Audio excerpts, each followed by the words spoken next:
If my parents don't even love me, why the heck should I love me, or why should anybody else? It really took away my sense of like, I have a home, I belong somewhere. And so I think I spent so much time of my teens and even my 20s just trying to figure out where I belong. I don't belong anywhere. Nobody wants me. I don't want me. What's the point? Welcome to Intrepid Storytelling, where the brave, the courageous, the dauntless, and the resolutely fearless share their journeys of hope, grit, and transformation. These are the voices of the valiant, those who dare to rise, to dream, and to tell their truth out loud. Because every story has the power to inspire, and yours just might change the world. I'm your host, Deanna Powell. I'm ready for today because we got about halfway into your story. Pretty much, but it feels like, I don't know, we talked so much. We did. We talked for about an hour, a little bit over. And you got all the way up to when your ex sort of like took your son. Yeah.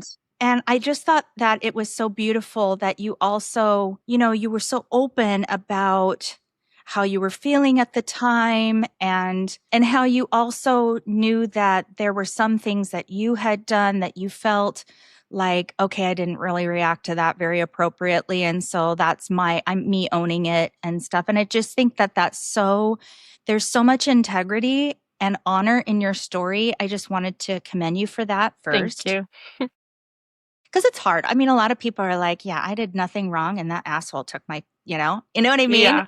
And Yeah. so everybody plays a part in their own story, whether it's hard or it's easy.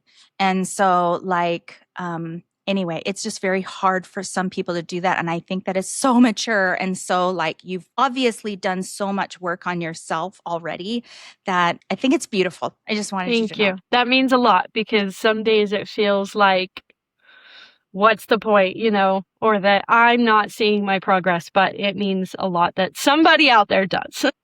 Yeah. Yeah. Well, like I said in the last one, you inspire me because you have so many beautiful things going on in your life. And we'll get to talk about that kind of near the end because I want you to promote all of the things that you do. I do so many things. So many cool things that I wish I knew how to do. But everybody has their talents, and that's why you get to get paid for yours.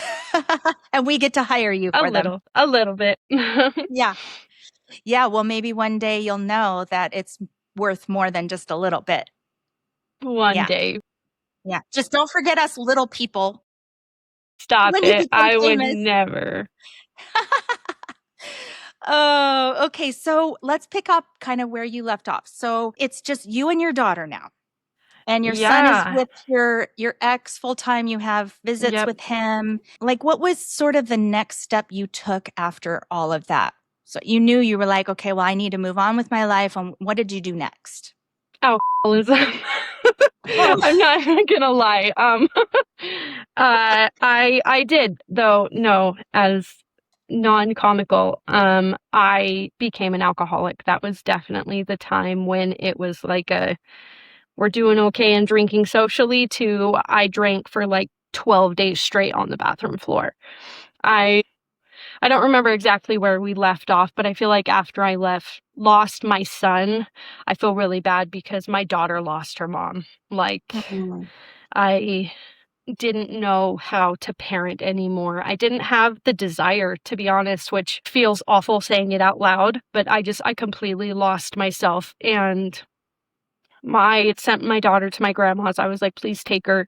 She lived a couple streets away so she could still go to school, all this stuff. And I was like, I'm not coming back at this moment. Like, please just take her. I want her to be safe, but I am not that place right this second. So my grandma did. She stepped in. Super amazing. I love that woman. And I did. I laid on the bathroom floor and I didn't get up for like a week, maybe a week and a half. To be honest, I don't even remember. It was a very, very dark time. I started drinking all the time. I was going to bars, spending all of my money doing that. Bills were paid. Surprisingly, bills were paid. But I was still making dumb choices. And I don't know. I just, half of myself left with my son.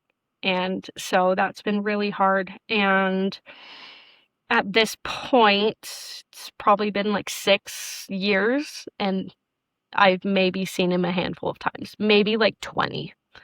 And it's been so long, so that's really hard. Sometimes it's not that I forget. I think that my brain like blocks it out, but it's hard to remember that I have 2 children because now I've just been, it's just been me and my daughter. And so when I do things or when we're talking and it's me and her, and I feel bad because a lot of people don't even realize I have a son because I just don't talk about him. And it's a lot more painful to sit and talk about him and explain to everybody every time than to just be like, oh, it's me and my daughter.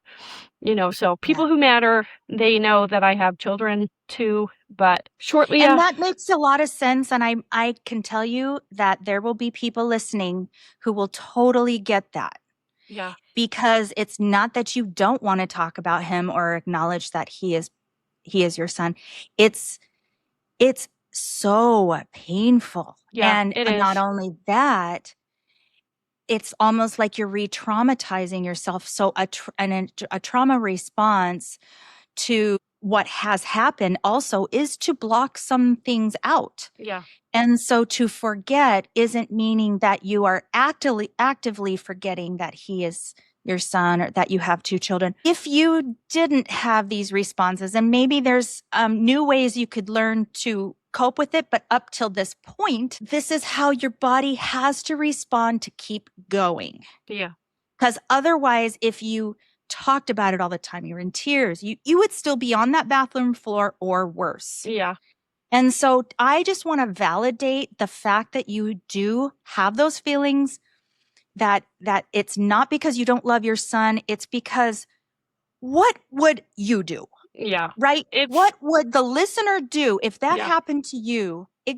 How exactly would you respond? I don't know any other way.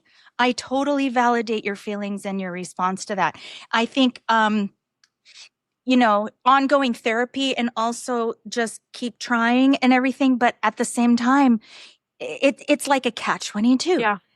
It's get it. hard, and sometimes it's easier just to not even try when it comes, like trying to make plans to see him or all of this stuff. I feel like my ex still has so much power over me, and he absolutely does. Like when it comes to my son, he's in control, and that is how he likes it, and that is how he knows that it is. And just feeling so powerless constantly is so draining. And so some days I won't even try. Like this Christmas, I mean, I've been really struggling as of late, but I haven't seen him in like 2 months at this point. But I also haven't tried because I just can't. I can't handle the back and forth right this second. I can't handle anything his dad would potentially say to me. I just can't do it. And so I wish, for my son's sake, that I was, a little stronger and could handle more, but I can't. So for now, you just take it in bites and pieces. Yeah. As you can. And over time, and with more and more healing, time will tell. Yeah. And it's. Do you ever write music about him? No. I've written some songs about like my feelings, but never. No, there's some places I just haven't touched yet. So maybe one day. Yeah. Okay, so you were drinking, your daughter's at your grandma's. Did you make any friendships that have been impactful along that process? How did you kind of pull yourself out of that? I kind of think I just faked it until I made it, and I still feel like I'm doing that to this day. So I don't know if I can even. Maybe it's real, maybe it's not. But I joined this singles Facebook group for I had met somebody at the bar who was a part of this group, and it wasn't really like dating, like hookup type stuff. It was more like they all went to karaoke at the same time. They all went to dinner. We had, barbecues at people's houses. Like it was a huge group there was anywhere from 50 to 100 people at every event that was from this group. And so I made so many good friendships. And I definitely think at the time that really helped. They loved my daughter too. So, I mean, we were going to concerts together. I was going and sleeping at their houses. I still was drinking a lot more than I should have been, but I definitely was, participating in other activities with that group that I otherwise would not have been. Yeah, it was just me and my daughter. And then I ended up moving out of that place into somebody's basement. And I also think that helped because I was by myself, in my apartment. But when I was living, I ended up finding a landlord. I didn't know this family. I was looking to move closer to my daughter's dad so she could go to school here. It'd be a little easier to go back and forth with him. So I did that and I started a new job. It was, I don't know, it was good. I started bartending at Olive Garden, so I enjoyed that. Drinking on the job. It was easy to drink when I was a bartender, but Those restaurant jobs, man. I used to have restaurant jobs too, man. And it was after they close the doors, it's party time. oh yeah, everybody was drinking, but it's Yeah. fine. It's fine. We got the job done and it was a good group of people. Yeah. But I think I just kind of, like I said a couple minutes ago, I just forgot. It just kind of, we're going to move past. But at this time, still, I had not had good experiences with therapy. I'd maybe tried like twice and I just never went back. And so, still at this point, now I'm at the ripe age of 24, 25, and I have not had therapy.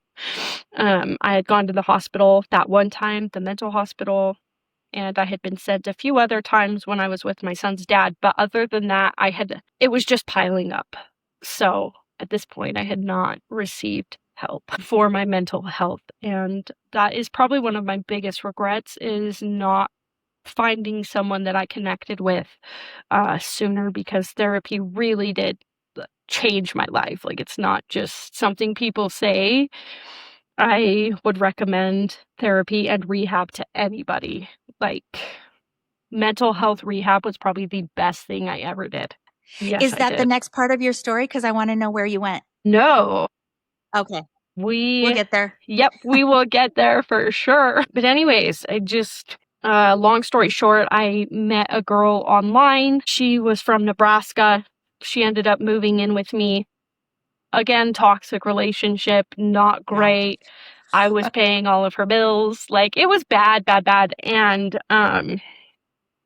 ended up kicking her out.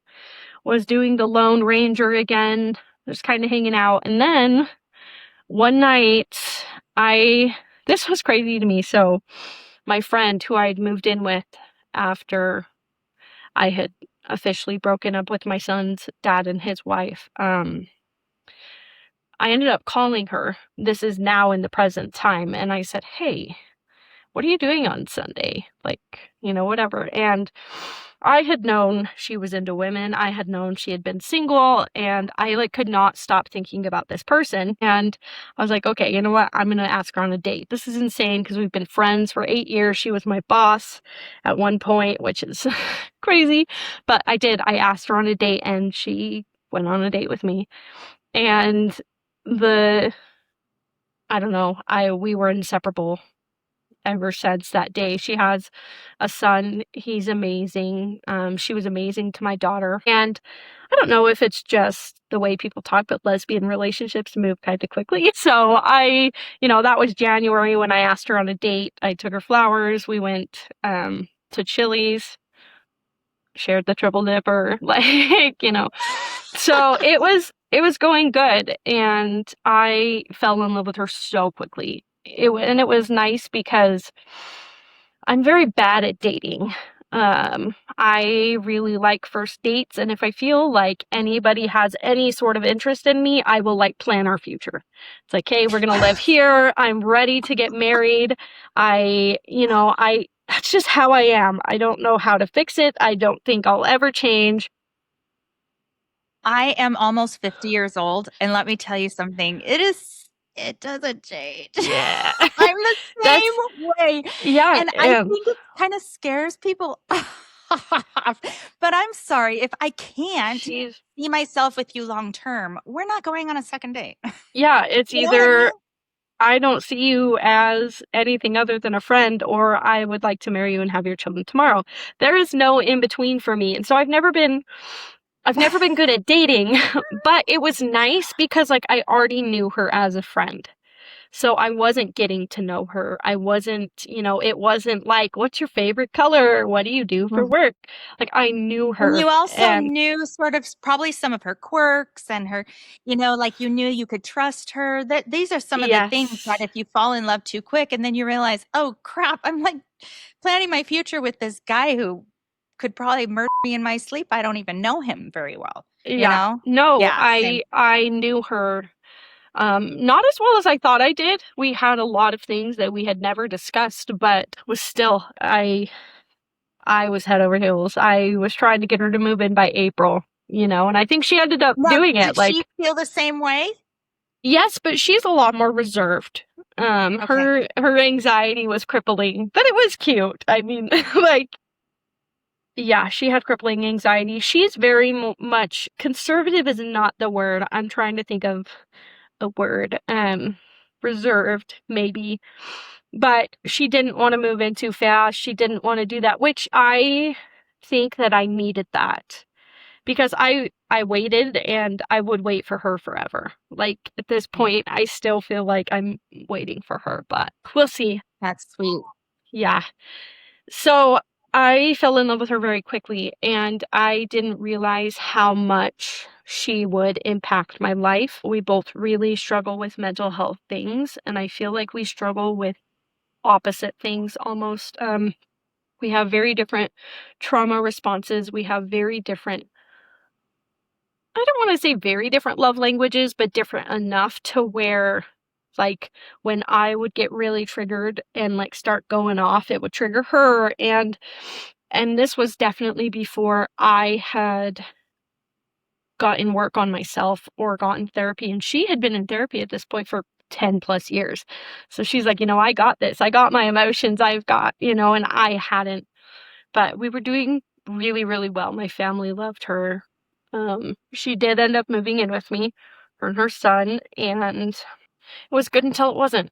Uh, I I f***ed it up, and I can honestly say that it was me.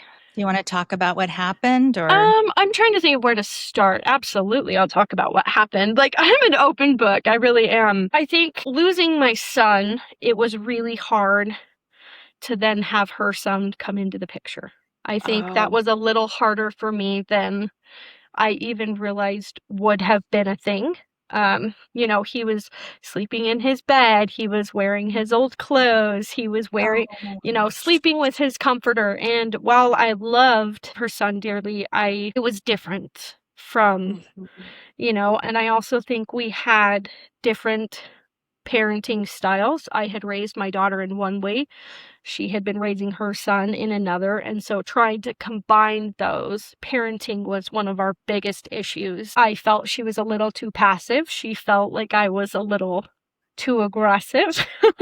So it's like, where do you meet in the middle there? And I hadn't learned skills yet. Anyways, she actually recommended couples counseling. And I remember the night, this is so odd and random, but it was the day I bought these glasses. You had mentioned the glasses but the day I got these glasses, I was sitting at my computer and she's like, I'll see you at therapy. And I was so sassy. I was like, if I even show up. And she was like, well, yeah, Sorry. it's fine because looking back on it, I was so stupid, you know? Like, yeah, I'm gonna show up. And the thing is I was always gonna show up. So why I had to even say that was, besides myself. But anyway, so we showed up. It ended up being the best thing that we did, but it also brought up a lot. And I did realize that I was being abusive. Not in a physical sense, I have never been physically abusive, but I was verbally abusing my partner. And I do feel like there was some abuse on the other side, but it was more in the form of silence. Like the silent treatment. Sometimes I feel like she would just disappear off the face of the earth and just not say anything. And I have BPD. I don't know if we've talked about that, but I can't help it when nothing is being said to me. My brain will say it for me. So I sit and I make up stories in my head or all these scenarios, and I'm like, I do so much better with being upfront and like, hey, you pissed me off when you did this, so I'm taking a break for 6 days. That is so much better in my brain than, just a silent break. But I started yelling. I started going back into a deep, deep depression. I wasn't working. I was drinking a lot. And I started neglecting the kids. Like, I just couldn't get out of bed. She was working full time at the time, and she was just super concerned about it, rightfully so. And so I got into therapy for myself. She really, really talked me into it. And kind of in the mix of things, looking back, I don't know, like, I always knew I loved her, and I still do. I loved her deeply. I just don't know what had, like, come over me. Like, I wasn't showing it, but like thinking about me at the time, I never doubted that. I never doubted my love for her. I never wanted to come off any other way. But looking back, I understand like where she was coming from. Anyways, so she moved in with me in April, kind of hung out. Things kind of started getting rocky in July, I think. Like I said, we moved fast. But I asked her to marry me, and I proposed to her. She really loves strawberry days. We have a small town.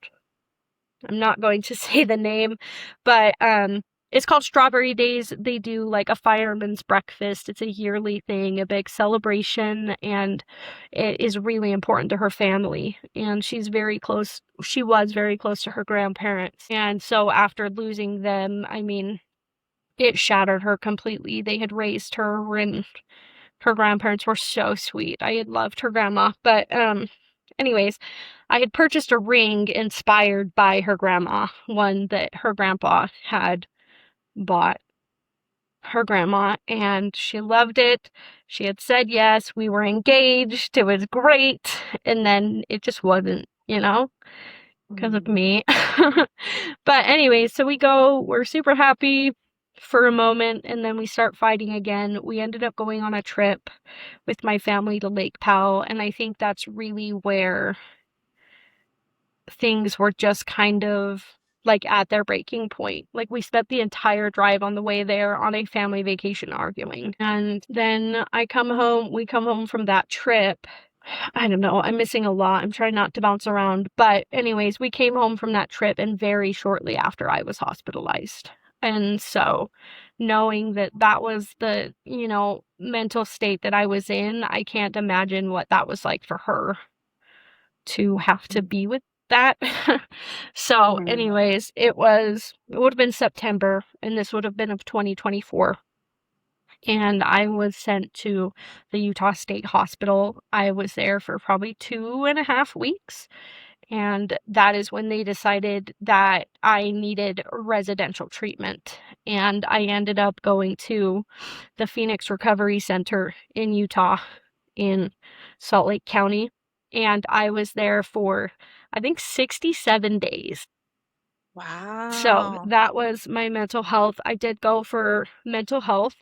I was on the mental health track. And How was that experience? What was that like? Did you want to be there, and because you were like, I surrender, I want to get as much out of this, or were you like, yeah, this is kind of bullshit, I don't really, or what? No, I think a little bit of both. I think that I wanted to be there, in the fact that I wanted to be anywhere other than where I was, but I didn't Yeah. realize how life-changing help could be. I didn't Yeah. realize how much I did need help and how in denial I had been because, we had gone to couples counseling. I had just started seeing a personal therapist. Like, I had not received help for anything in my entire life at this point, and I have some problems. I had problems, and I think I mentioned this last time in part one, but I think the most humbling experience I had was realizing that as much as I'm hurting and as many situations that have like victimized me, I am also capable of hurting other people.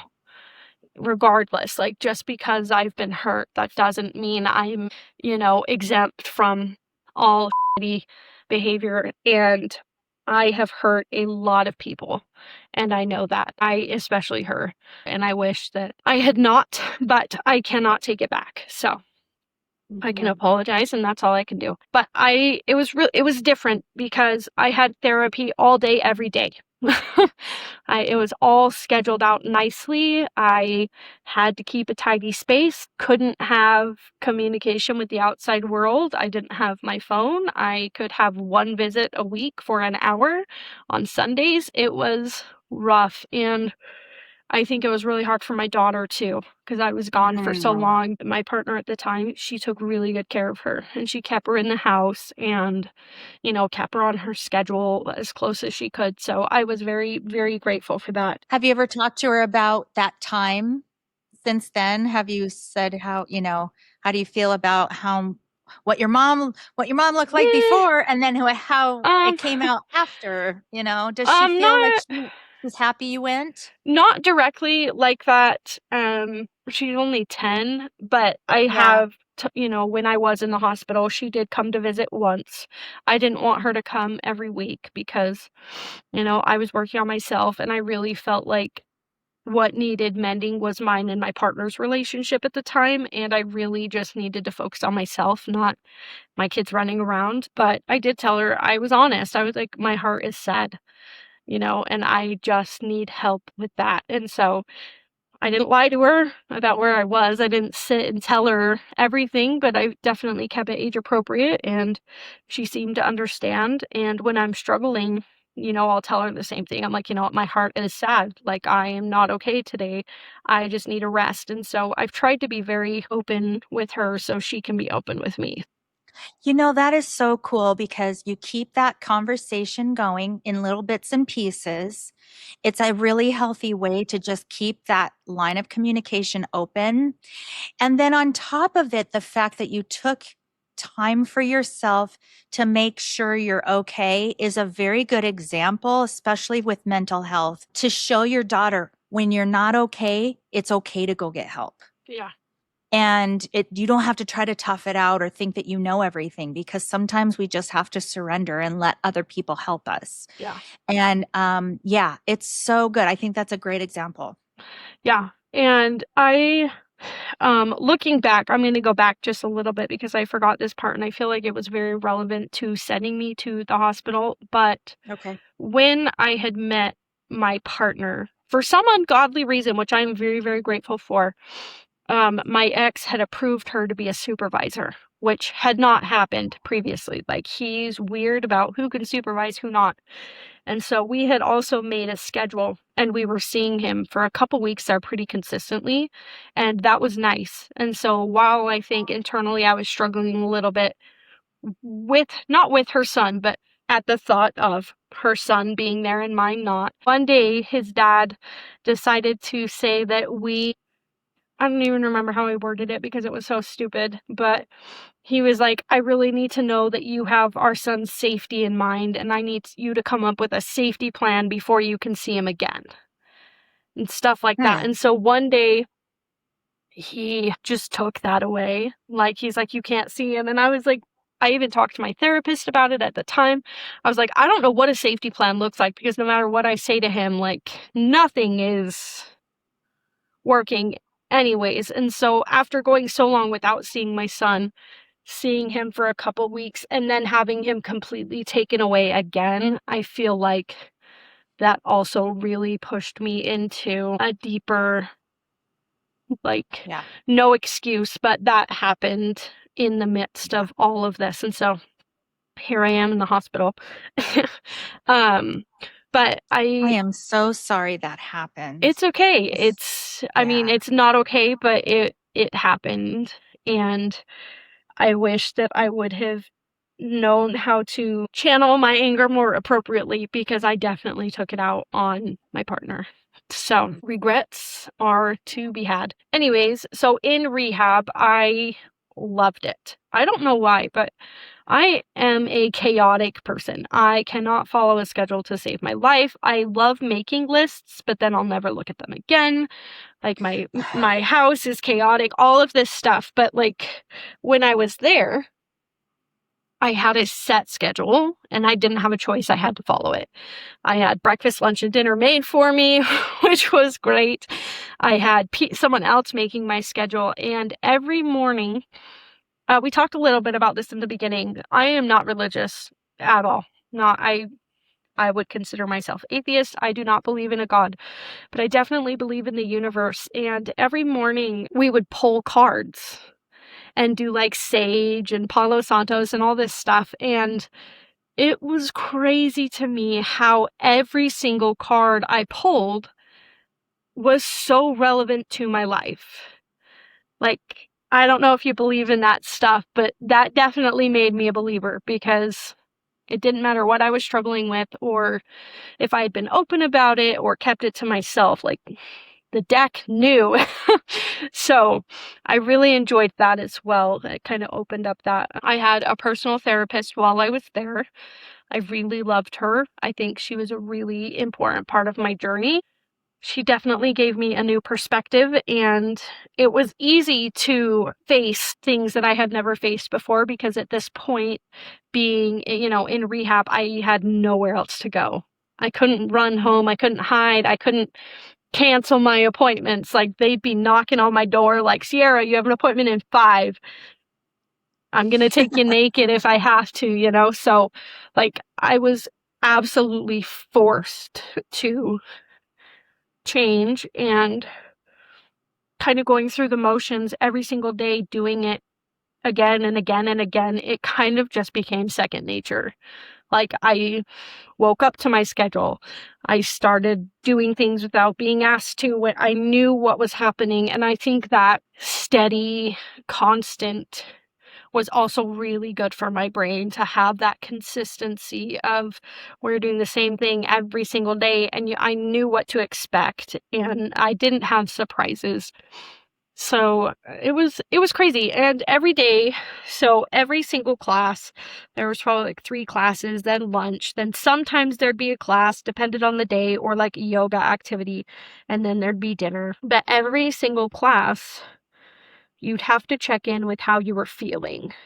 And you would have to do like, what are your feelings and what are your body sensations? And I didn't realize how many different things I would be feeling throughout the day, and how many different ways it was presenting physically in my body. And so I think yoga also helped a lot, which was weird, because never in my life would I have enjoyed yoga, but I did. I enjoyed it. I enjoyed doing it a couple times a week. And I realized that I'm not always just sad.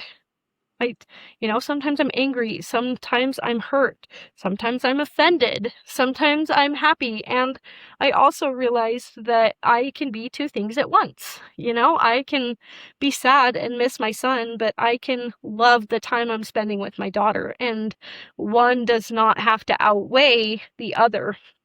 So I Wow, think, that is very cool. I want to pause there. yeah, That is really, really cool, because then you get to have both, honoring both, yeah, you that, know? yeah, that was probably the biggest mindset shift. I That's think, so cool.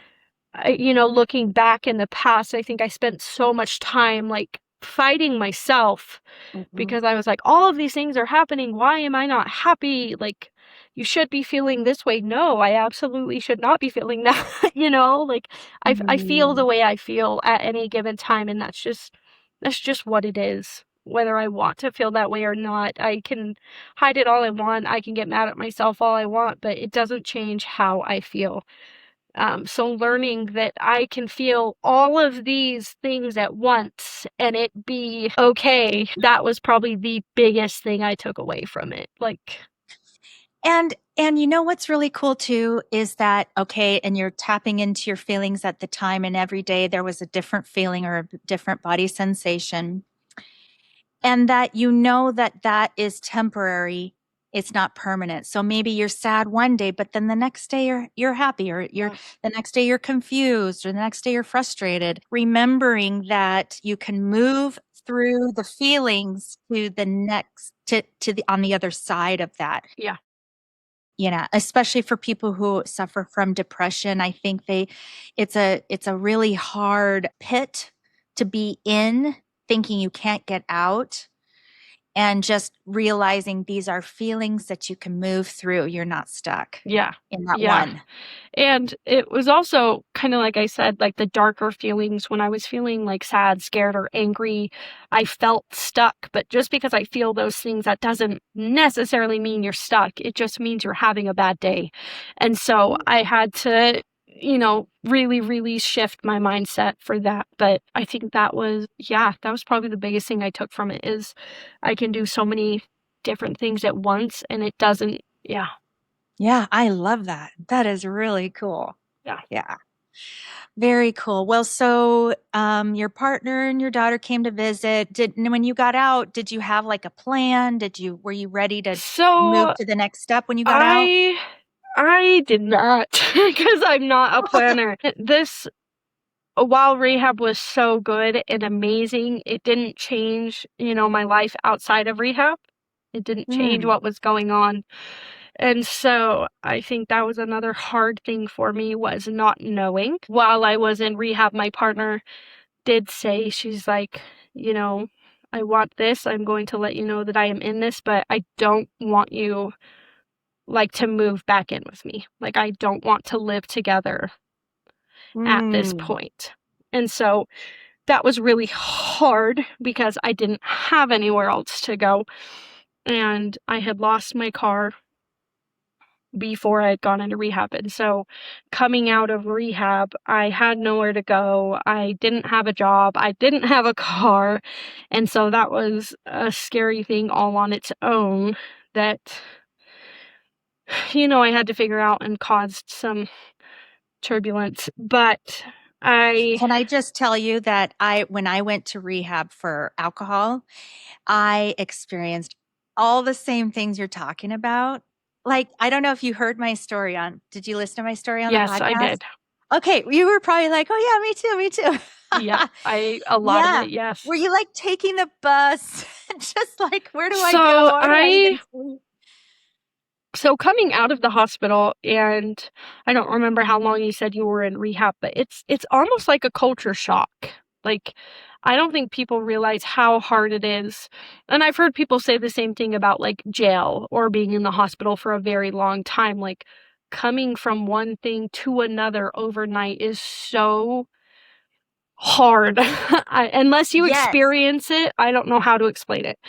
Like Yes. all of a I can. sudden all of a sudden I don't have breakfast, lunch, and dinner. I don't have, 3 therapy sessions a day. I am just left to my own devices, and it's almost like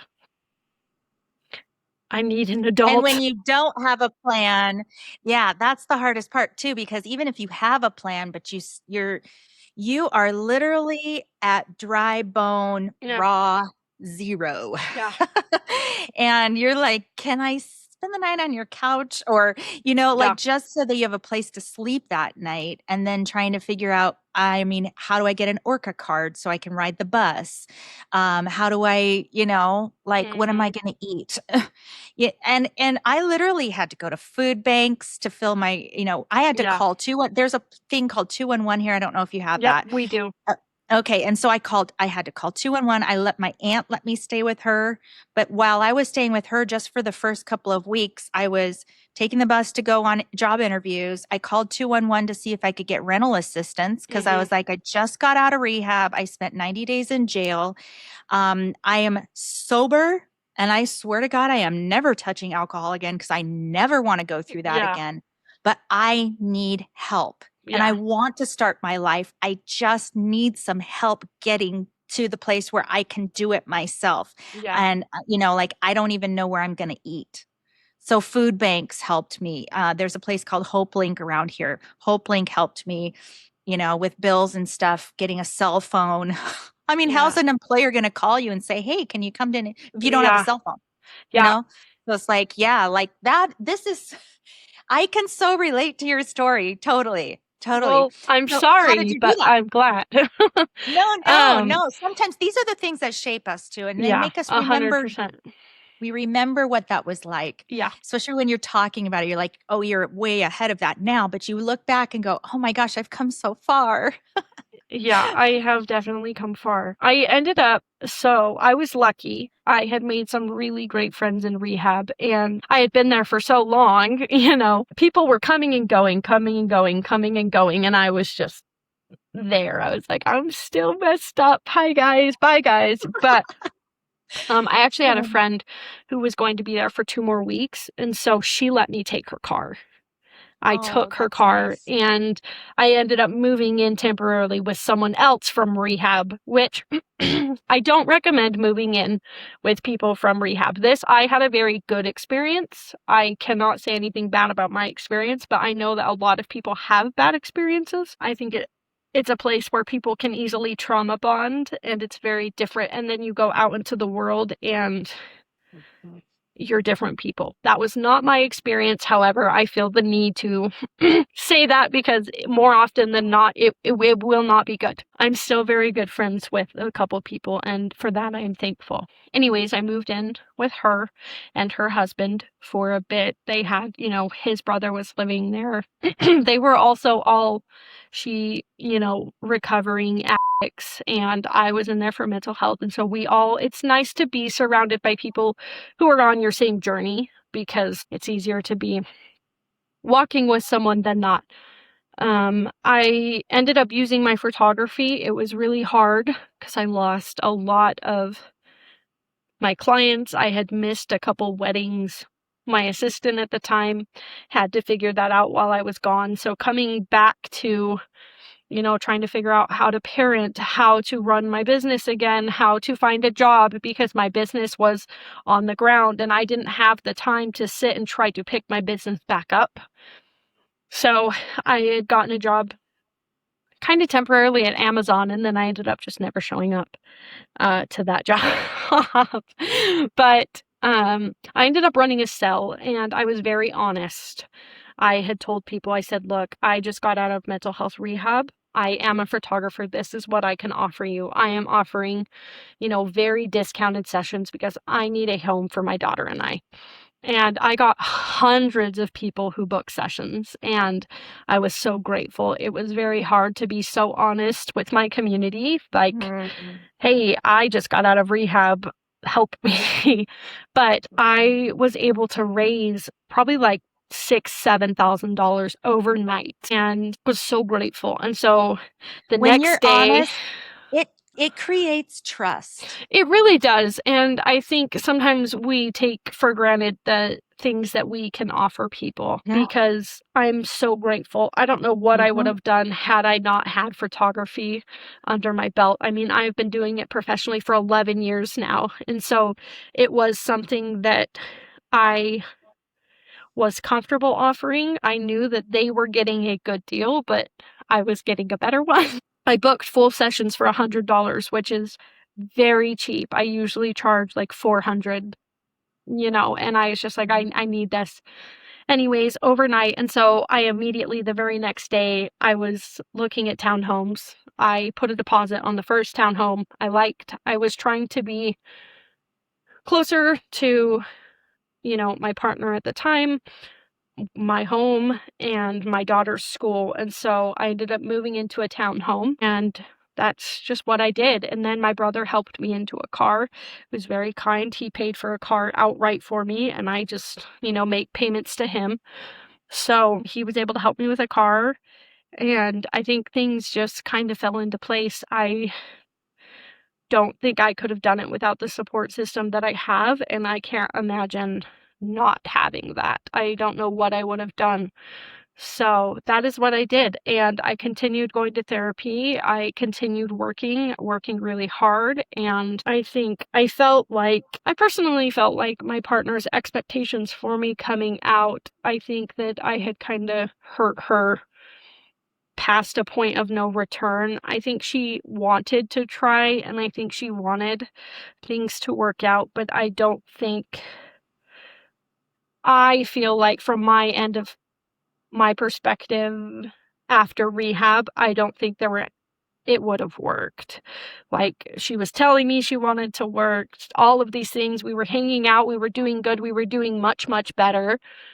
And I was super happy. And then one day we just weren't. And it was crazy because it was like, I can still think of the one therapy session, like, something was said and all of a sudden, like, a light switch was just like, nope. And then it was just done after that. And so that was really hard to, like, I don't know, lose your home. I lost my car. I lost my job, essentially. I was losing friends. I'd been gone for so long. And then to just like lose my partner, that was really, really, really hard for me. And Do you feel like the relationship, even though it wasn't like one specific thing, but something did happen where you said, no, it's just not working. Do you feel like maybe it was beautiful for a time and it was working until it wasn't and it just ran its course?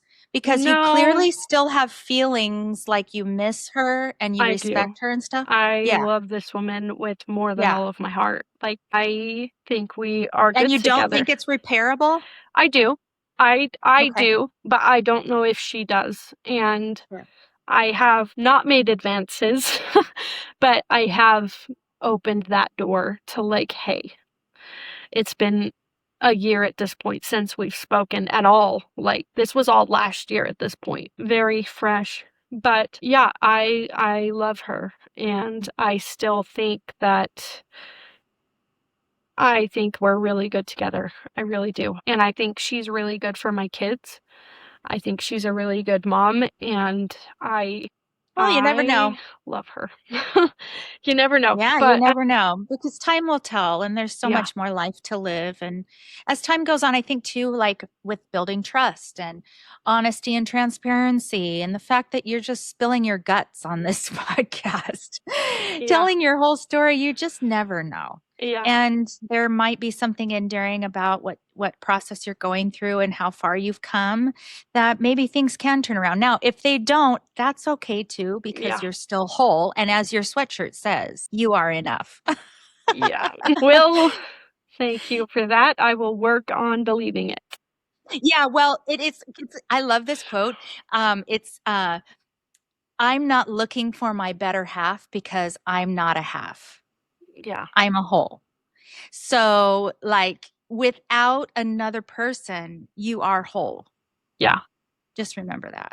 Yeah. And I struggle with that. And I think that, again, not necessarily in like intimate, relationship partners, but I do think like bouncing around from home to home when I was younger and not really ever feeling like I had a place. I think that stems, deeper than just not wanting to be lonely. I just want to belong somewhere, and Yeah. so Yeah. I I I That's valid. I struggle with that, and I hate being alone. But anyways, so we're in probably about last year, April-ish, or 2025 at this point, and I had moved in to a townhome. She had liked it. We had been hanging out, and then after that one therapy session, like, she just stopped talking to me, and I started blowing up again because I don't handle the silent treatment well. I really don't. And I felt so confused and in the dark because I was like, what is going on? Like, what are we doing? You're not talking to me. You haven't come over. And I just wasn't receiving a response. And no response is a response, but that is probably still one of my biggest frustrations. Was I would have rather just spoke about it than been, iced out. Anyways, I had a really bad therapy session.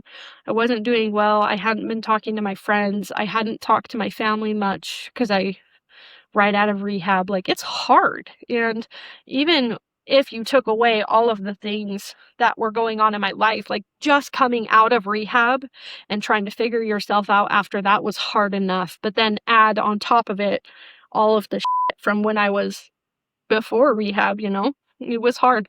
And so I ended up overdosing last year, and I had locked myself in my car, and I had passed out, and I tried to commit suicide in my vehicle. Uh, I ended up getting sent back to the hospital, and I think it was May. They had found me dead in my car, which, Wow. yeah, is now kind of Wow. unreal, to be honest. I don't know. I'm still trying to figure out why I survived. So that's something I'm still trying to work through. You know But what? Just you talking about this is going to save somebody's life. And I I hope. believe that that is the reason why you're still here, I is to hope. tell your story. Yeah. I I hope. believe you give a lot of people hope that go through these mental health struggles, Yeah. truly, truly. And Yeah. everybody has a purpose. And a lot of times people go, well, why did I have to go through that? Well, you shouldn't have had to go through that. Yeah. But maybe the reason why you went through it is to help save somebody else. Yeah. So I Mm. ended up, getting sent back to the hospital. Obviously, they sent me back to inpatient. And Same place? no, I didn't go back to rehab, but I went to the Utah State Hospital, their inpatient facility, and I was there for probably like 2 weeks. But that completely changed all of my progress. I feel like I had lost my partner. I had felt like at this point I had lost what I known to be my home. I was not doing well. All of a sudden I lost my relationship, and like I just was so besides myself and out of sorts. And losing my relationship again goes back to I also lost visits with my son. And so that's also a big part of, but so that ended. And up until a couple weeks ago, we hadn't spoken since. Like, that was just it for us. And I was very angry. There were a couple things that happened, I guess, in the weeks following where we got in an argument, but after that, like, it was nothing. Then I gave the silent treatment. you know, Oh. but so I Did was, you do that out of spite or out of just you needed to have some peace? Like, I just need to have some quiet right now. This is my boundary. I think Because, both, but to be okay. honest, I feel like my spite is more of like I'm gonna attack you with my words and I'm gonna hit it where it counts because when I hurt people, I do it with my words. I definitely don't do it with silence. I had nothing in me, and especially after like I was literally to the point, and I feel like this was truly my rock bottom because, rehab was cool, all of that stuff. I had self-harmed, I had been an alcoholic, but never had I been so far low that I wanted to just be done. Like, I would say it, I'd feel it, but I never like ended my life. And so like at this moment, like I was just ready to just be done, and I did. Who I was found done. you? The Who found police, you when you were in your car? the police. So I Okay. actually called 911. Oh, And wow. I don't remember doing that. I don't remember being in my car at all. I remember I was really, really struggling. I got home from therapy. I took a ton of pills, and Okay, um, think about this. Think about this. You wanted to end your life, but then you saved your own life yeah, by I calling did. 911. I did. And So, unconsciously, like yeah, and the only that's in thing, there. I yeah, think that that is significant because truly It's almost like, remember, you're not alone. You can be your own best friend And I and was at love that yourself. moment. Yes, you were. I think it's amazing. Yeah, I and like to pause when I hear something very significant, yeah, because like really take that in, because I think it's really important. Because it is easy to feel lonely. It is easy to feel abandoned, but then you realize, oh, wait a second, like, even though it sounds really weird maybe or quirky, but I am my own best friend. yeah, I can be with myself. I really love myself. I can buy myself flowers. I can, yeah, like the song goes. So yeah. the only thing you really can't do is give yourself a massage. That is true. So I have Unfortunately, this thing that I do for myself. I have this own little self massager thing. So literally, there is a way to be there for yourself when you need it most. yeah, Yeah. that is so true. Yeah. I don't know, everything was just so heavy, losing Yeah. everything at once. Finances were no better. They were worse. I didn't think they could get any worse, but they did.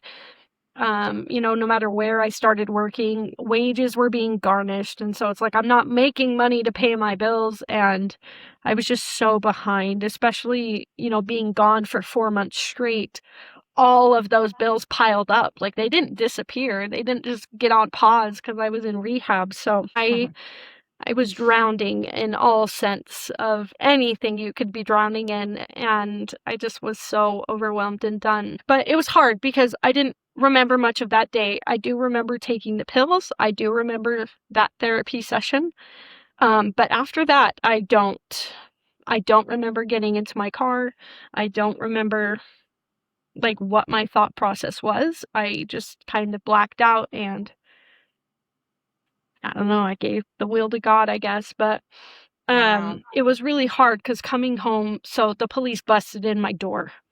My front door was locked. And so then coming home to a busted in garage, there was sheetrock all over my house. My door was busted in, it wouldn't lock. And, again, trying to come home, I'm still surrounded in this mess. And regardless of how empty or deep I was feeling, it just kept getting messier, and so I remember just like coming home from the hospital and I Ubered because at this point I don't have my partner. I hadn't been talking to my family. So, and I ended up getting locked out of my house. I didn't have my keys. The police had taken my keys. They had taken my dog to the shelter, and I had to pay a lot of money to get her out of the shelter. So there was that, was really hard. And I hated it because, like, a day later, I had called my friend to go take care of my dog, and she didn't know where she was. She's like, she's not at your house. And I was like, it's not right. Like, I was so worried that my dog had been let out of my house and had escaped, and that broke my heart, but I found her at the shelter.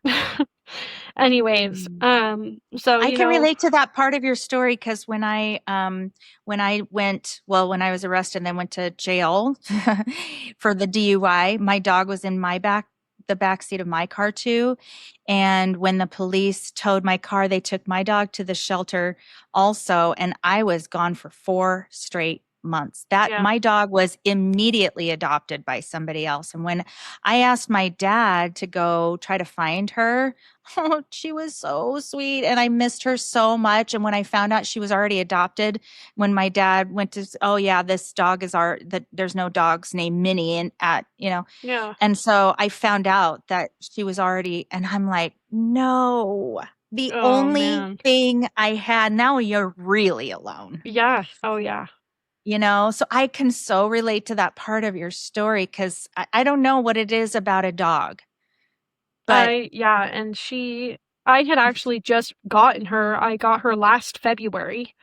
And mm, so because I wasn't with my partner, I was living alone and I did purchase a dog because I don't do well by myself. And that is when my thoughts, start to stir. And if I have someone or something to take care of on the days that, I can't take care of myself, at least I'll get up to take care of them. that's a really good point. Maybe we should just reiterate that if you do feel lonely, getting a pet a dog or a cat or even anything to get up in the morning and feed. Yeah. But a dog, especially because they're so sweet and unconditionally loving and Yeah. they're so energetic and they're always happy to see you no matter how long it's been Yeah, since you've been gone. she's so sweet. And I mean, I got her for my anxiety, but I'm pretty sure her anxiety is worse than mine. So Well, they don't make therapy dogs for no reason, you know. It's true. yeah. So it was thankfully she was not up for adoption. I think Thank they God. knew that I was just in the psych ward, and so they held her. But that boarding fee, man, I had to pay per day for a boarding fee, and I was mad because I told them, I said, I didn't choose to bring her here. Like, I had set up childcare for my dog. I had sent someone to my house to pick her up, but I mean, the police could have left her there, and maybe I didn't set something up, and she could have died of starvation. So I am glad that she was okay. I am glad that she was safe. I am so sorry that Minnie was adopted out. I could not imagine feeling like that. Like Oh yeah. I could not do It's that. all a So part of the process that I had to go through to put to that phase of my life. yeah, It was just another sort of a death, but that I had to grieve. I really had to grieve, and I had to be mad at alcohol for allowing that to happen. yeah, So yeah. So when I got mad at alcohol, I was like, you, I am out. I do not want alcohol ever yeah, again. yeah. And Yeah. I don't know. So I drink at this point. I drink now, but it's definitely, socially. I don't feel like I ever had that. I don't know. I don't want to say that bad of or that deep of a relationship with alcohol, but I do know that that made my problems worse at one point. But I never Mhm. have like looked back and like wanted to blame alcohol because it wasn't like, I don't know. I mean, an alcoholic is an alcoholic. I will be the first to admit that I was one at one point. I don't know if you ever lose the title of alcoholic, but Yeah, it's a controversial topic. I think some people will say once an alcoholic, that's just your chemical. It's a disease. You never really get rid of it. yeah. But some people go through phases of alcohol, and the alcohol isn't particularly the problem. It's the stuff underneath. Oh yeah, And 100%. they're just using alcohol to medicate the problem that needs to be. So yeah, but yeah, again, it's a topic for discussion for sure, for I, sure.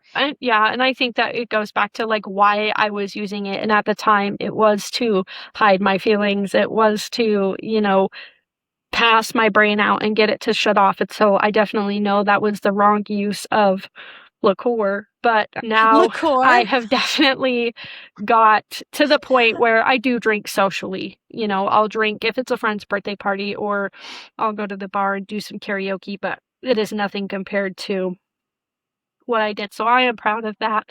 I don't have a desire to be sober, but I know some people do. So that is my personal experience with Mhm. liquor. My dog. I don't know how we got from my dog to liquor, Oh, but I know. I'm sorry. I kind of got us off on a no, it's tangent, but okay. My yeah, brain I is can all over relate the it. place. Yeah.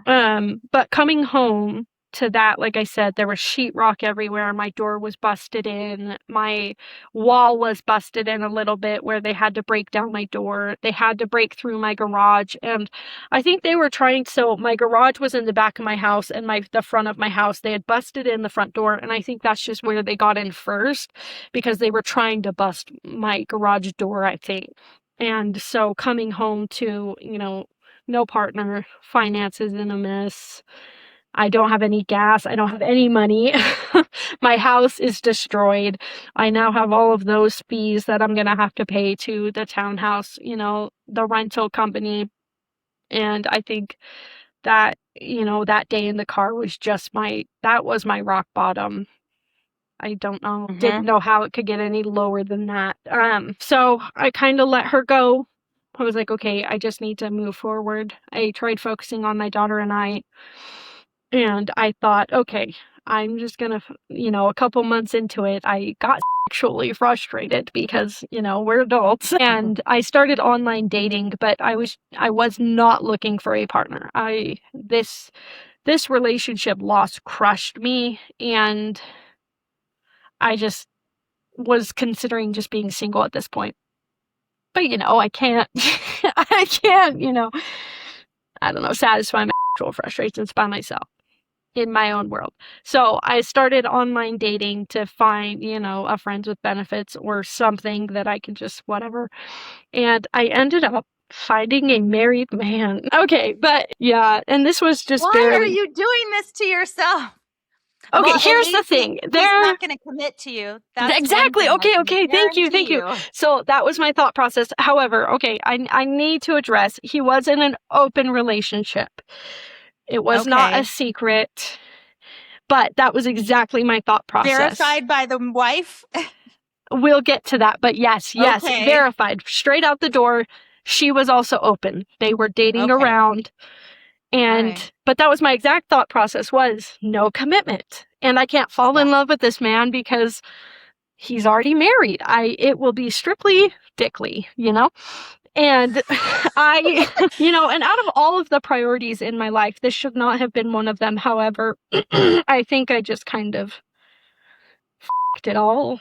Literally, I was like, I'm just done. And I also, this is so bad, but I definitely prefer women. I think if I do find a relationship and if I do get married, it will be with a woman. But I feel less bad using a man. I don't know what that says about me, but I'm totally fine using a man for sex, but I could not do that to a woman. So I was looking for men to, be friends with benefits with. And I only wanted to pick one.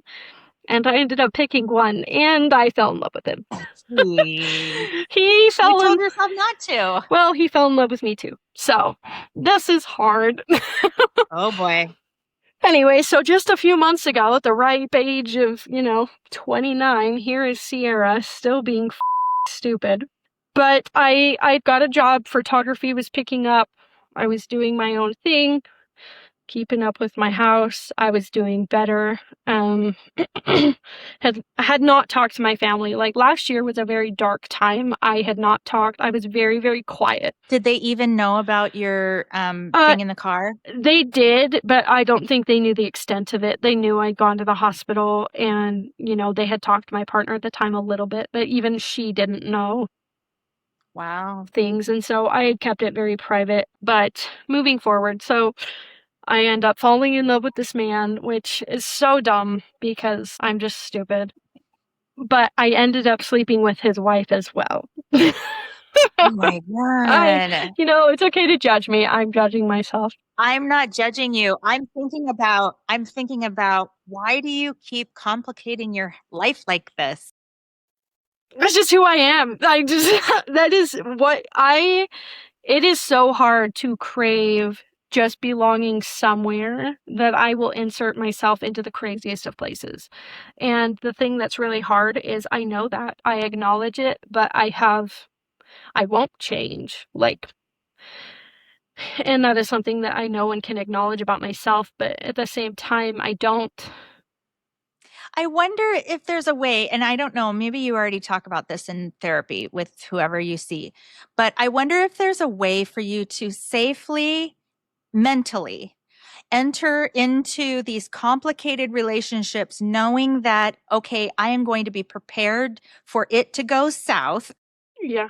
In whatever way, and like the worst way possible, so that you can prevent yourself from getting like hurt financially, hurt with, like kids being taken away or whatever it might end up being, because what happens when, like, the absolute worst that could happen from this would be this. Yeah. I'm going to prevent that from happening, but I'm still going to enter into it in this way or whatever. I never could have imagined the way this went. I don't know. And I mean, I've thought about it as well.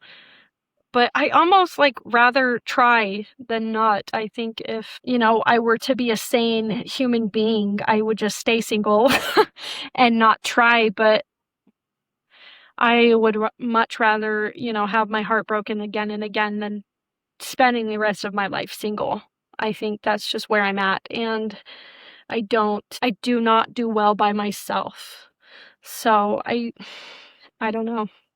And I can understand that. it I'm has, the exact opposite. I am like so guarded now. I just don't even want to be hurt ever again. see, And the and only way to not get hurt is just to stay single. See, and I feel so guarded in the same way. It's just, I Yeah, almost a do. different way. Yeah, I also feel like I'm worried about getting hurt, but I almost like latch on and attach too quick because it's like, Yeah. oh, I'm going to leave you before you leave me kind of.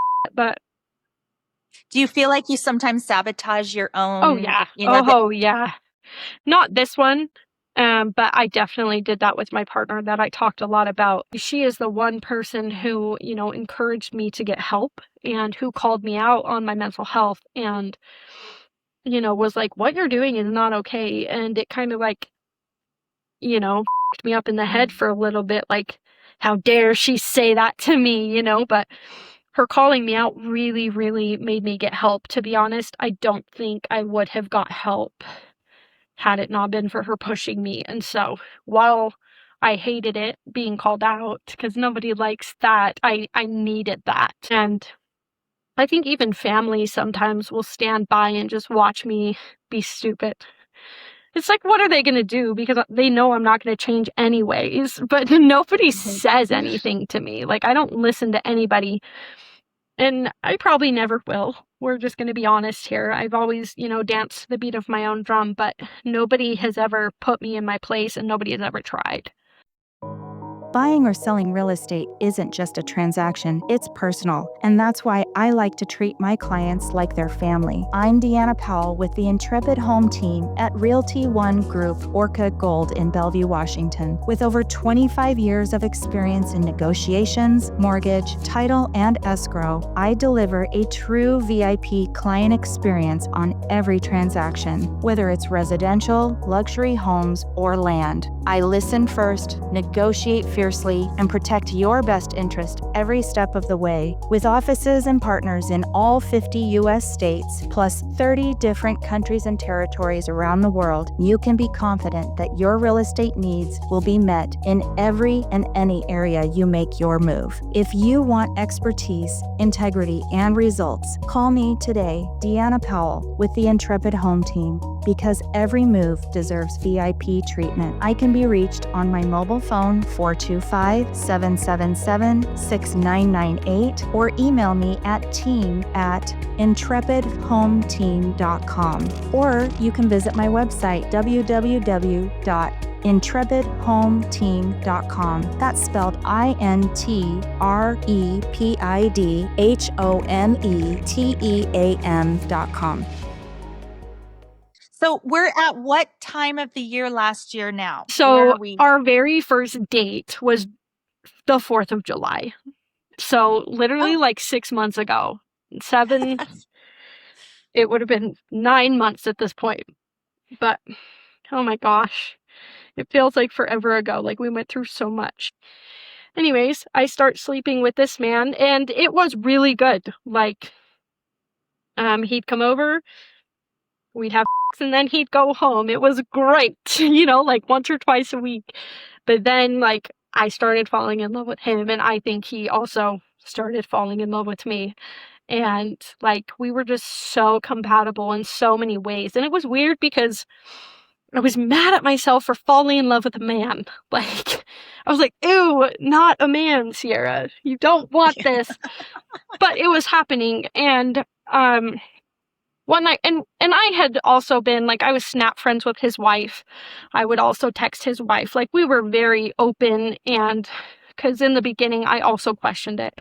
I said, if I sleep with you and I find out your wife doesn't know, like, I will hit you with a frying pan. Like, I am not, I literally said that to him because I'm all for open relationships and, exploration, but I will never condone cheating. And I don't want to be the cause of that. So, I actually videoed them both, which was so weird. I was like confirming permission to sleep with someone's husband. Ugh. But anyway, she was very, very nice. I don't know that world very well. Is it pretty common? Yes and no. And to be honest, I think it, like, the success rate of it really, really depends on why you become open in the first place. I think a lot of people are very solid, very secure in their relationship, and they're like, okay, let's explore. And I think that's great. And I think that is for some people. However, I also think some people will try to do it to save their marriage, and that's when it rocks the boat because, adding someone into an already broken marriage is not going to fix your marriage. It's not the way for you. So I definitely think being polyamorous needs to be more of like a secure exploration, not a plea for help. Makes sense. So I will always ask, why are you poly? But I did not with this man because his eyes were blue and they looked right through me. And I just feel like we had good conversation. And I also think it helped because, I mean, we weren't committed to each other. And so we would sit and talk for hours about anything and everything. And I think we slowly just started getting closer. I actually ended up dating him and his wife for a little bit. We all started, sleeping together. It was cool, whatever, going on dates here and there. It was just something cool. And at the time, like, my job was going well. It wasn't financially draining me because they were married. And so I paid for myself. They paid for themselves. Like, it was just nice to have something. And our kids played. I mean, I definitely didn't tell Aubrey, like, hey, mom is sleeping with these two people, but but we were friends, like our daughters played. We had gone to the pool together. We'd go over for family dinner. Like, we would just hang out. Anyways, I started noticing some really unhealthy patterns and small ways that she was treating him, his wife. And one day she did something in front of me, like to him, and I looked at her and I was like, you will never do that in front of me again, and you will never treat him like that because, I do love him at this point. And, to be honest, I loved her too at one point. At this point, I do not, but at one point I did. But it was a different type of love. It was more of like, tolerance is a bad word, but I genuinely enjoyed her friendship. We hadn't had the time to connect the way him and I did. Mm-hmm. Anyways, I don't think she liked me calling her out at all. And so it kind of caused like a little tiff, but she was being very abusive to him. And I found out that not only was it like verbal abuse, but she was physically abusing this man. And, like me, fresh out of rehab, trying to therapize, I was like, that's not okay. And I just felt very strongly about it. And she essentially told him, she's like, at this point, you can choose her or me because I don't want this anymore. Like, and so he was coming to break up with me, but he couldn't do it. He was like, I don't want to. And it just caused like a whole ripple mess at this point. But we ended up breaking up. And a week later, I found out I was pregnant. Oh, no. Yep. Anyways, so I am pregnant with his child, and right now? No. At the time. Wait, I was going to say. At the time. This was a while ago. Anyways, and I told him, and to be honest, I think he was relieved. Obviously, it was hard, but after the initial, like, shock of it, he was like, I'm glad that I am connected to you in this way because I didn't want to leave you, And so, I mean, as dramatic as my life always is, it obviously made her mad, and she ended up physically beating him, which I was not okay with. And I said, like, you won't ever talk to me again. And to be honest, I'm not going to have you raise my child in an abusive household. Like, yeah, that's not okay to me. That's fine if you want to stay with your wife. I am not about to break that up, but I don't respect her. I have no respect for her, and it's not okay. Anyways, so they started being poly when he caught her cheating, and she tried to justify it by saying, well, maybe we should be in an open relationship. And so had I known that in the beginning, there was a whole lot of things, but I'll call her out and I'll do it again and again because what she's doing is not okay. Anyways, I found out I was pregnant, super, super fresh. I was maybe like 5 weeks. And to be honest, I was so excited, but not like he could have been out of the picture and I would have been just as excited because I had been trying to get pregnant with my ex, not my female ex, but her cousin, which is crazy, the one who was cheating on me. And so for 7 years, I have wanted a child so bad, like so, so bad. And even like on medications and going to the OB, dealing with some infertility and IVF stuff, like I just couldn't get pregnant. And so finding out that I was pregnant, it was a lot deeper than like, I don't know, just being with this man, like he didn't have anything to do with why I was so excited. I was like, oh my gosh, I'm finally going to have another child because I feel like I'm supposed to have one more. But anyways, and so his wife continues on her rampages of stupidity.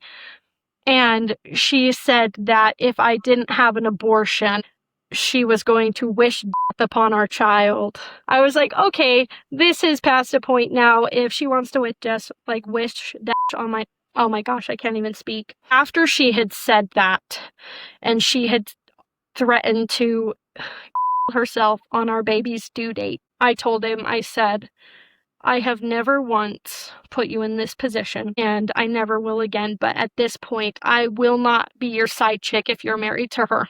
Like, I can't do that. I was fine to share. I knew the position I was in. I knew what I got into, but this is not something I support. And for a while, he was considering getting a divorce and like considering, he's like, just give me some time. And so we stopped sleeping together, which was, I think, was good for both of us. And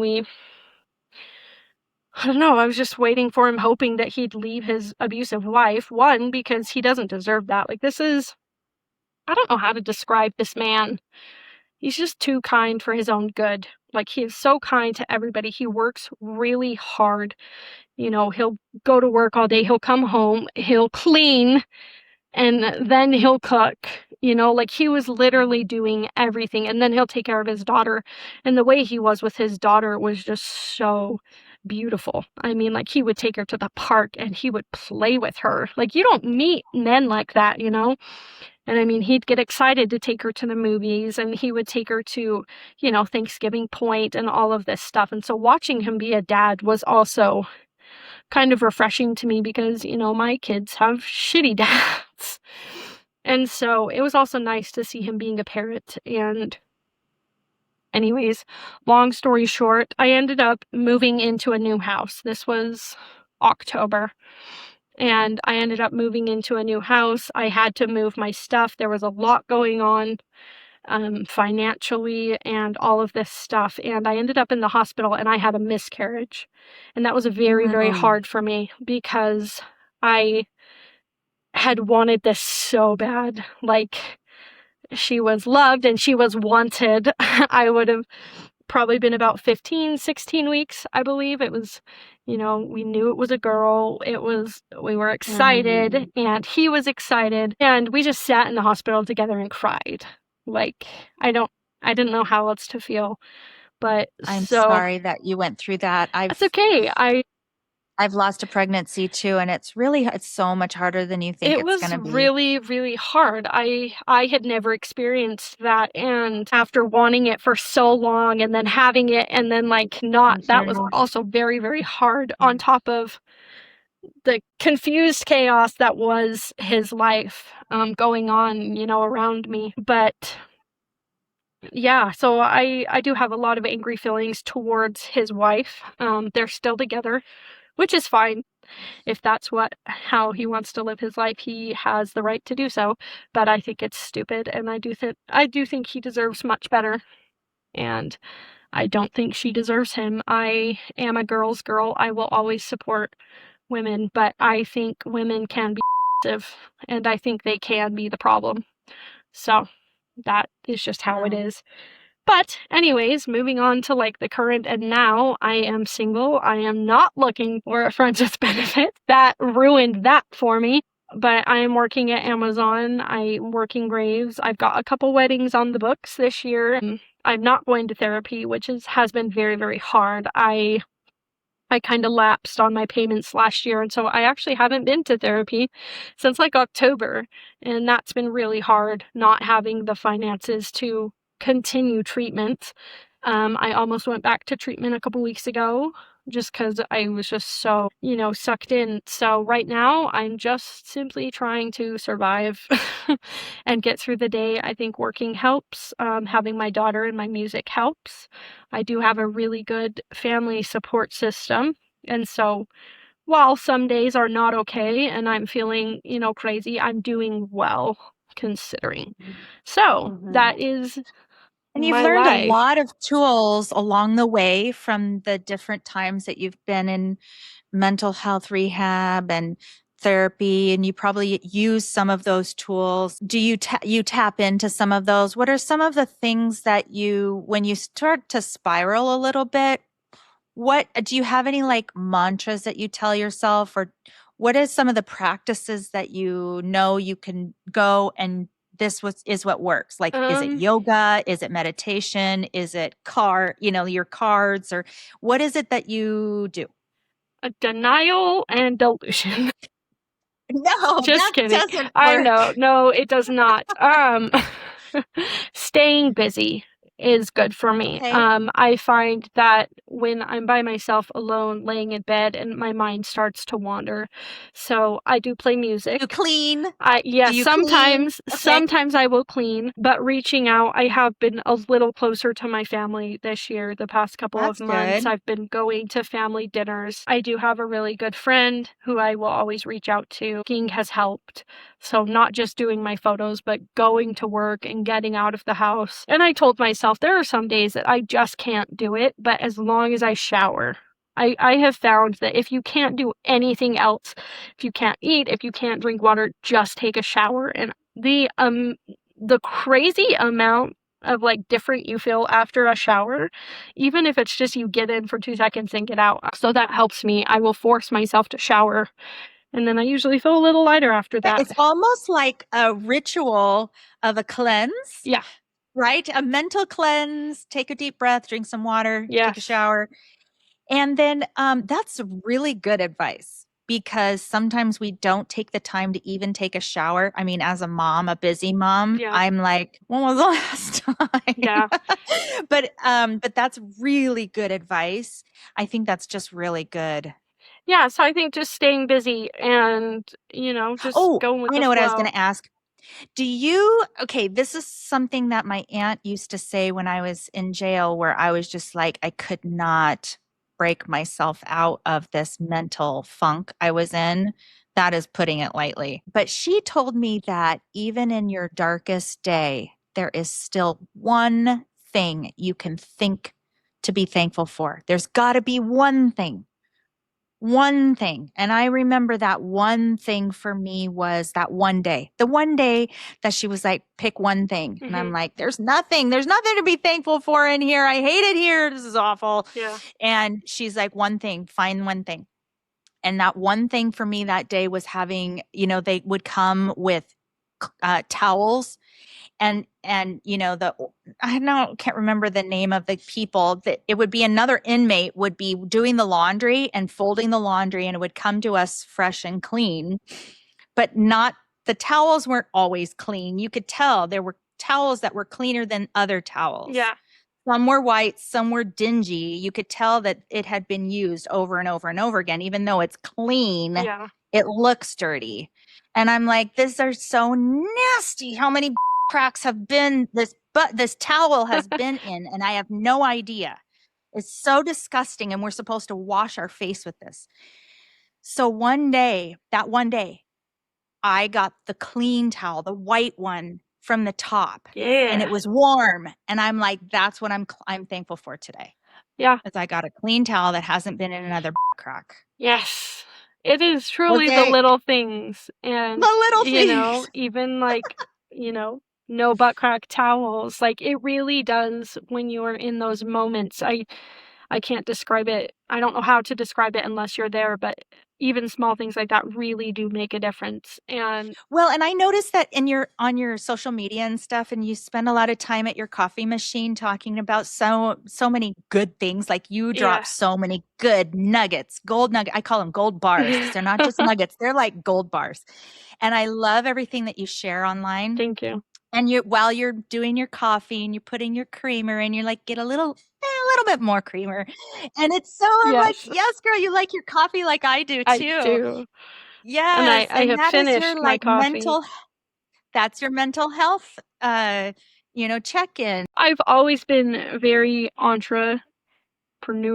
I hustle. I do that a lot better than, working a 9 to 5. And I realized that Facebook monetization was a thing, to be honest, probably in November, so not very long ago. But I realized that my Facebook was making money and I didn't even know that. Like, I had no idea that my Facebook was monetized, and realizing this whole world and getting into content creation, it's something that I love to do, and it's something that I can do and rely on even on the days that I can't get out of bed. And, I don't have to get up. I don't have to get dressed to go make coffee. I just sit and turn on my camera. And to be honest, I have chosen to be very open, I guess, about my problems. I mean, I've cried on the internet. I have, cried to strangers, but I think it's important that people see that, I'm struggling.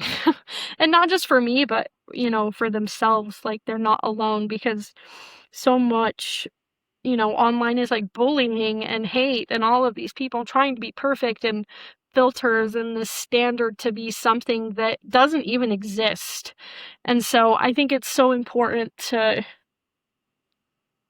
for a minute there, I felt like a lot of people were looking up to me, which was weird. Like, I got a surge of followers all at once, and just for being myself. And so that kind of felt really good, to be honest. And I felt like I had people looking up to me, and I didn't want to let them down. I couldn't not make Listen, I was coffee. one of those people. I'm not putting this in a past tense. I am one of those people. I followed you. You had something that was inspiring for me because you are real. Yeah. And people connect with people who cry on the internet, or Yeah. you know what I mean? Or just be real. Yeah. Stop being fake. Just be yourself and share your passions, and you know what I mean? Like, that is real. Yeah. And ever since COVID, and we're all online anyway, it is a way for us to connect in a real way. Like, It just because is. you're online and we're not here in person talking to each other doesn't mean that we aren't connected. Yeah. Okay. And you and I have become friends just in the very short time that we've known each other. Yes. Like, I really do believe in my heart of hearts that if I called you and like I was bawling in the doctor's office yesterday, like if I had called you, I know for a fact 100% you would have stayed on the phone with me and let Yes. me cry to you. I would have. 100%. I And how do I know 100% that? I would have. How do I know that though? Because you did it first. Yeah. Yeah. And that is the beauty of just being ourselves online. Yeah. And this is the beauty of the podcast that I started. It's just like, be real. Tell me your whole story, the good and the bad, Yeah. and you will connect with the people who you're meant to be connected to. Yes, I am definitely glad we connected. And, joining this content creation world, I guess it kind of changed, I mean, my little circle of people. But I have met so many supportive friends on the internet who I've never met in person, and it's the same. I know that I could call them, and, they have been a constant for the last like 3 months. And, especially with losing my baby, like, they were there. That's who I had. And I had kept my pregnancy very secret. No one in my family knew. None of my friends knew. Like, it was me, my best friend, and my partner at the time. But, like, it was easy to tell people on the internet. And I think it's so easy to be this, that, and the other. And it's a pretty, well-known quote, but you can be anything you want. Just be kind. Out of all the things we can be in the world, why people don't choose to be kind is beside me. I see so much drama and hate on the internet, and I think a lot of it is so easy to hide behind a screen and a keyboard. But I don't know. Mm-hmm. It's, well, Say it to my face. I will, and I will. And I wish that people were more like that to me as well, because I want it to be said to my face. I'd actually prefer it, to be honest. I'll say it to your face. I will. I am Yeah. not one to hide how I'm feeling. Now, how do you feel? I'm going to just ask you, because you have lived a very colorful life. Yes. I'll put it that way. And you are saying so yourself. So it's not like you're hiding anything. Oh, Now, nope. what would you say to the people who are going to be critical of you in the comments? I want to defend you. Like, I'm going to be like, delete. No. Like, don't you And I dare think, talk that way about my friend. But I do want people to be able to, like, okay, well, say their thing. And then if you want. well, to be What would you say? honest, I think that it's okay for people to have opinions. And I think that is the beauty of the world we live in, is we can have opinions. And I would never expect anyone to agree with things I've done, or, you know, support that lifestyle. However, it's not who I am. Like, that doesn't define who I am as a person. And the thing is I know that. And so I am more than, I welcome disagreements. I actually welcome debates, but it doesn't faze me. Just keep it respectful. Yeah, it right? doesn't faze Like, me. yeah, if you're going to come on and be a bully, then you don't really deserve our time and our effort to No. respond. But at the same time, if you do disagree and you want to have a debate and it's respectful, then there's some room for that. Yeah, and Is that fair? Yeah, absolutely. And I feel like people can disagree, kind of like you said, and keep it respectful. There's a big difference between disagreements and being disrespectful. I mean, I've grown up with it my whole life living in Utah. I am surrounded by a culture who wouldn't even dream of having three-ways, let alone like having a child out of wedlock. And I've done it 3 times now. It doesn't faze me. And I've always said, instead of the black sheep, that I'm the rainbow sheep of my family. Like, I am different, and I always will be. And that is one thing that I am very proud of, is regardless of where I'm at in my life or who I'm with or who I'm around, I don't change who I am. Like, I am me, and what you see is what you get at all times, and I'm not going to change for anybody. So I am very secure in that. That's why they call it pride. Yeah, maybe. Because you're proud of who you are, and you should be. I will say this, though. On both sides, there are people that I very disagree with. Especially when it comes to political things, I do not identify with one side or the other. There are a lot of pride things that I disagree with. There are a lot of people who have done hateful things that I disagree with. So I am open to communication. I'm open to being respectful. I think love is beautiful, but I do think that either side you play it can be very hateful. And so I don't want people to think that I'm like very liberal. I don't know, but like it has nothing to do with who I am. So right. It's right. I can see that. You are love. You are not right. You are not left. You are love. And I also think I am very grateful for my struggles. As hard as they have been, I feel like I relate to a lot of people, unfortunately. If people talk about losing a parent, I relate. If people talk about losing kids, I relate. If people talking about, not growing up in a stable household, unfortunately, I relate. People talking about, identity crisis, I relate, and so while it's hard and I hate that I went through all that stuff, I can stand here, sit and say that I'm very grateful, because it has made me a lot of friendships, and I definitely see things a lot clearer. I am more empathetic, I am kinder, and I am more forgiving and compassionate to those around me when it comes to mental health struggles. And I am a huge mental health advocate. And so if you want to hate on me. It's so beautiful. Now, is that sort of what motivates the lyrics for your music? Or can we talk about some of the art that you do besides your photography? I write music. I do enjoy it. I play several instruments, mostly the piano and the guitar. I write a lot of poetry, and it's easy to turn that into music. And I think a lot of my best work has come from some of the most painful times in my life. I think that in a world where we feel so misunderstood and it's hard to communicate, I feel like music is a language that everybody speaks. And Mm-hmm. so I can sit and write a song and people will feel how I'm feeling, but I would have never been able to put that into words. And so while I think my music has helped other people, it is so healing for me. I mean, music has always been a huge part of my life and it always will be.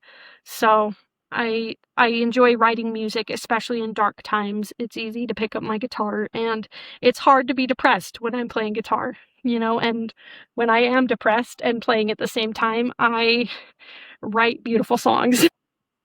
So that's another thing that you do, that besides staying busy and cleaning and, working or whatever, you do your music, which Yes. is nice. Yes. Yeah. I wonder if people that do struggle, if they have ever thought about sitting down and writing a poem or their thoughts I think writing is or so finding something. important. I Yeah. think for me, even if it's just not writing, I think the fact of like taking it out of my body and putting it somewhere else is help, whether it's I'm talking to a friend or journaling or writing it out or writing a song or playing through my guitar, anything to get it out of like just sitting and sulking in my body. I think that's for me personally what caused my burnout was I just held it in for so long. And the funny things, I did learn this in rehab, the funny things about feelings are they demand to be felt. And the thing is if we don't choose to feel them at an appropriate time, they will come out regardless we want them or not. And so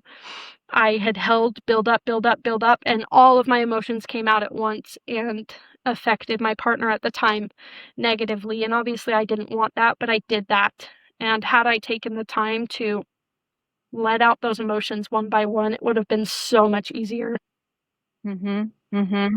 That's so good. We So can't hide where it. can people hear your music? So I post up a lot on Facebook. My profile is public for people who follow me. I do not accept friend requests, but you can follow me. I'm on YouTube and I just started a podcast, which has been so fun. And we're on YouTube, Facebook, and Spotify as well. So you can find everything about me on my personal profile on Facebook. Oh, I love that. And I'll put a link to your Facebook profile in the show notes. And then I also want to put a link to your podcast, if that's okay, Yeah, on your that's show notes, great. on the show notes. It's so good. What's the name of your podcast again? It's Tell No One But the Internet. And so what you do is you kind of take a little poll of here's the topic and about this topic, what would you tell no one Yeah, except, with a no with the face internet. on the internet, about relationships, about preference for this, that, or whatever. It's so fun. I Yeah, love your podcast. yeah, we enjoy it. It's been really great. We just did our last episode was crazy dating stories for Valentine's Day, and it's anonymous. Even I can't see as the host who's, and it just gives people a platform to share their story. And I think as funny and as comical as, the stories can be and as serious, I do think it helps getting these things out in the open, whether it be anonymous or not. And I think that was our kind of thought process behind it was you don't have to tell anybody, but the whole entire internet, but no one knows who you Yeah. are. So it's I know. nice That's to the one thing. I love that. So storytelling is super powerful. Getting it out, super powerful. That's the one thing. When you come on my podcast, here's your face. Yep. And here I am. And you are kind of outing yourself, I guess, or whatever, but you're not anonymous. Yeah. There are a few interviews that I have done where they said, please just don't show my face, but you can use my name but I just don't want to show my face. Yeah. That's totally fine. Like I have a 16-year-old kid who talked about his abuse and I probably wouldn't have shown his face anyway, but his mom and he both asked me not to. And that's totally fine. But the one thing I love about yours is nobody has to have a face and Nope. nobody has Nope. Yeah. And Yeah. I mean, And that's cool. we tried to shake it up. So, I mean, we've got, red flags you've ignored, unpopular opinions, things that lies you have personally told, and things like that, just for people to get things off their chest. And while sometimes it can be serious, it was crazy how many mental health things, like submissions we got, like, oh my gosh, I wanted to die last week, or, I told this lie for so long. My kids don't know I have an autoimmune disease and I'm suffering, things like that. And so I also think, as comical as it can be at times, it has also been very powerful to read these stories and connect with people that we don't even know. Like, it's like, I have no idea who you are, but I'm here for you, and here's what I think about your story. And I think sometimes there's never an answer. It's hard because you can't just look at somebody and be like, hey, A, B, or C, pick one, and the world is your oyster.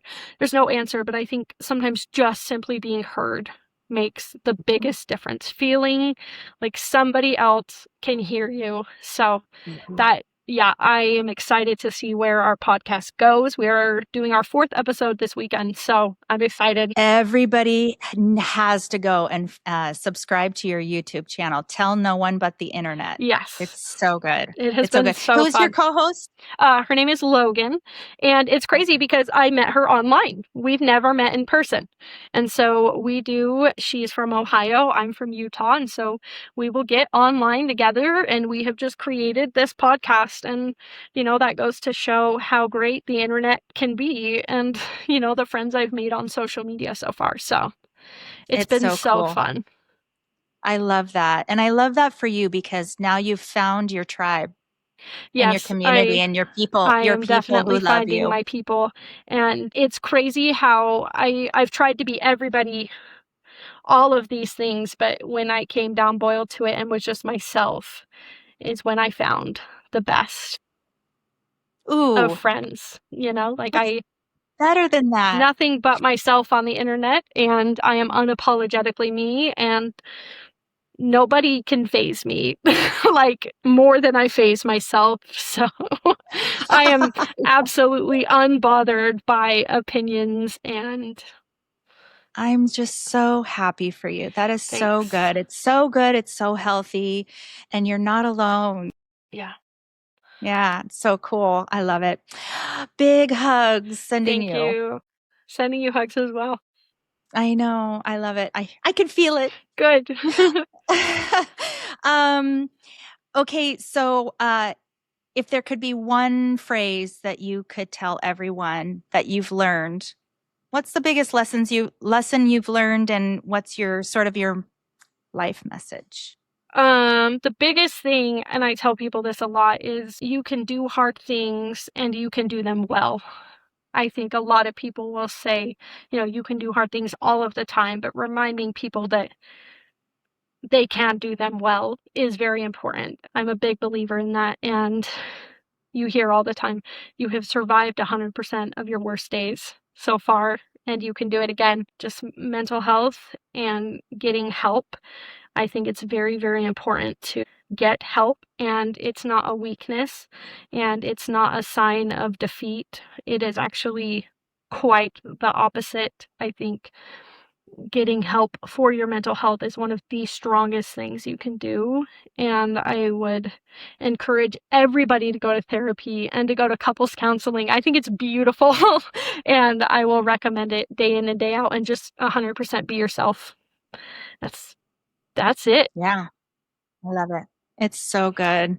Thank you, Cierra. Yes, of course. I'm grateful for our friendship. I am too. And I was really nervous to share my story and to get on here, but I think it's good. And while I hope it helps other people, even if it does not, I think it really helped me, again, to just get it out, to just sit and talk about some things that I've never talked about my son to people before. So it's nice to... Or all in one sitting, at least, anyway. No, it's probably bits and pieces. But I it's haven't. Like, wow. So it's...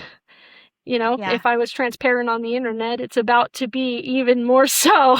So you can't take it back now. Brene Brown. You know Brene Brown. Yeah.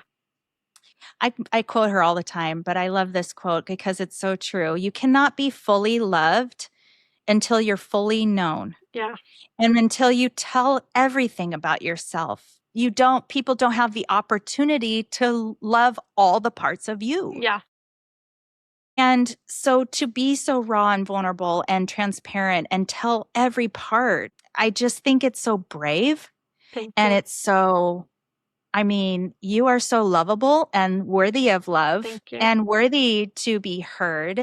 And you've been through some really hard stuff. And you have 100% of all those hard days. You're still here, even the car incident. Yeah. And there's a reason for that. And I cannot wait. Like, honestly, the ball bounces higher the harder it hits the ground. Mm-hmm. I cannot wait to see how high your ball bounces. I can't either, to be honest. I'm still. You're going to be famous. Just don't forget about us little people when you become famous. Oh, I don't know about that. I don't think I'll be famous, but I mean, just hearing that, I've inspired at least, you and a handful of people, like, that is enough for me. And so I'm just going to keep doing what I'm doing, and come what may. That's all I can do, All right. Well, we're on the journey together, girl. Yes. And I look forward to, watching you succeed as well. Oh, awesome. Awesome. Well, thank you again. Yes, thank you for having me. If today's story moved or inspired you, please take a moment to share this episode with someone who needs a spark of courage. Your 5-star rating and short review help these brave, courageous, and resolutely fearless stories reach even more hearts. And if you're watching on YouTube, don't forget to like, subscribe, and hit that bell so you never miss an episode of Intrepid Storytelling. Thanks for listening.